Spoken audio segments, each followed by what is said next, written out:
আমরা পৌঁছে গেছি অযোধ্যা স্টেশন। আমাদের ট্রেন অলরেডি বোর্ডিং দিয়ে দিয়েছে। আমরা স্টেশনে ওয়েট করছি এবং স্টেশনের ওপরেই যে ব্রিজের মতো অংশটা দেখছেন, এর ওপরেও রয়েছে স্টেশনের অংশ বা ওয়েটিং রুম। এখানে বিভিন্ন রকম রুমের ব্যবস্থাও রয়েছে, কিন্তু সেটার অন্যরকম ব্যবস্থা আছে, অনলাইনে বুক করতে হয়। আমরা এখন যাব বেনারস। বেনারসে আমরা 5 থেকে 6 দিন থাকবো, তারপর আমরা ব্যাক করব কলকাতা। চলুন যাওয়া যাক তাহলে। ট্রেনে উঠে এত ঘুম পাচ্ছিল, সেই জন্য আর ট্রেনের কোনো ক্লিপ সেইভাবে নেওয়া হয়নি। ট্রেনে প্রায় 3 থেকে 4 ঘন্টা লাগলো অযোধ্যা থেকে বেনারস। আমরা পৌঁছে গেছি বারাণসী স্টেশনে। আর ট্রেন থেকে নামতেই দেখুন এখানে প্রচুর লোক ছেঁকে ধরেছে কোন হোটেলে যাব, কি অটো নেব সেটা ডিসাইড করার জন্য।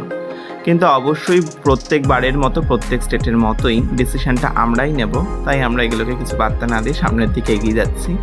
আর এটা সেই কিছুতেই পিছন ছাড়বে না, পিছনে পড়েই আছে ওদের অটোয় যাওয়ার জন্য, ওদের হোটেলে বুক করার জন্য।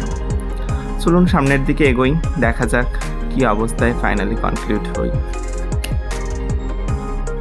কি অপূর্ব সুন্দর মন্দিরের মতো এই বেনারস স্টেশনটা।